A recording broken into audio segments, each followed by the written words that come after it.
দাদুর শ্রাদ্ধের সব রান্নাবান্না নিজের হাতেই রান্না করছি আর নিজের হাতেই কিন্তু সবাইরে খাওয়াইছি। তো কি কি করছি সবটা কিন্তু এই ভিডিওতে থাকবো। সকাল বাজে 8টা, আমি সানটান কইরা রান্নাঘরে গেছি গা। আজকে কিন্তু আমি সব রান্নাবান্না করুম আর আজকে এই রান্নাবান্নার ভাতটা কিন্তু আমি নিজেই আমার কাঁধে নিছি, কারণ আমার অনেক মন থেকে ইচ্ছা হয়েছে যে দাদু শ্রাদ্ধের রান্নাটা আমি নিজে করুম। শ্রাদ্ধ বলতে এটা কিন্তু শ্রাদ্ধ না, মা যে দাদুর অন্ন জল করতেছে 4 দিনের দিন, এটার কথা আমি কইতাছি। মা এই উঠানে বইয়েই কাজটা করবো, তার লিগা বাবু আর জেঠু মিল্লা একটা বেড কাভার টাঙাইতাছে আর আমি তো এদিকে রান্না শুরু কইরা দিছি। তো প্রথমেই কিন্তু আমি চুলারে ধূপকাঠি আর মোমবাতি জ্বালায়া প্রণাম কইরা ভুজ্য দিয়া সেরেই কিন্তু রান্না শুরু করছি ঠাকুরের নাম লইয়া। অলরেডি আমার মিষ্টি কুমড়া আর আলু ভাজা হয়ে গেছে গা, ওখানে কচুর শাকটা করতেছি। আর এদিকে দেখো ব্রাহ্মণও আয়া পড়ছে। তো আমরা একটা দিদা আর বনু মিল্লা সেরা সব পূজার আয়োজন রেডি করছে। তো ওখানে মা পূজাত বইও গেছে গা। তো আমার মা তারা তো 2 বোন, তো আমার মা শিলাচুরি বাড়িতে দাদুর কাজটা করতেছে আর আমার মাসি কিন্তু উষাবাজার মানে আগরতলা উষাবাজার বাড়ি মাসির বাড়ি, তো মাসি ওইখানে কাজটা করতেছে। বাবা মা মারা গেলে মেয়েরা নাকি 4 দিনের দিন কাজ করে, তো এডই আজকে আমার মা করতেছে।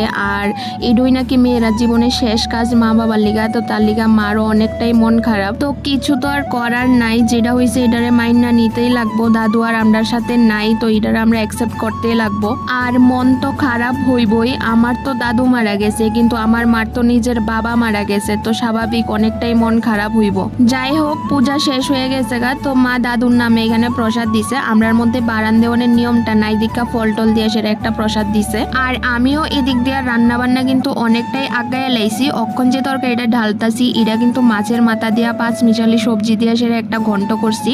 তরকারির কালারটা দেখো কেমন হইছে, অনেকটাই সুন্দর লাগতেছে দেখতে, খাইতে জানি না কেমন হইব। এদিক দিয়া মারে সবাই আশীর্বাদ দিতাছে, বাপ মায়ের কাজ করে উঠলে নাকি সবাই আশীর্বাদ করে। তো আমারও ডাকতেছে, তো আমিও একটু ধান দুব্বা দিয়া নমস্কার করছি। আর আমার বড় বোনও আইছে মানে দিদি, তো দিদিও ওখানে ধান দুব্বা দিতাছে। আমি আবার দৌড়ে গেছি গা রান্না করে, কারণ কি আমি মাছের তরকারিটা বয়ে গেছিলাম, তো তরকারিটা হয়ে গেছে গা, ওখানে নামাইয়া নিতাছি। তো বাদাম দিয়া কিন্তু আমি মাছের ঝুলটা করছিলাম। এক চুলায় রান্না বান্না করুম, তার লিগে কিন্তু আমি সকাল সকালে রান্নাটা বসাই দিছি। আর যখন আমার রান্না শেষ হয়েছিল তখন কিন্তু খাওয়ানোর টাইম হয়ে গেছিল আর সবাই খাইতেও বইছে।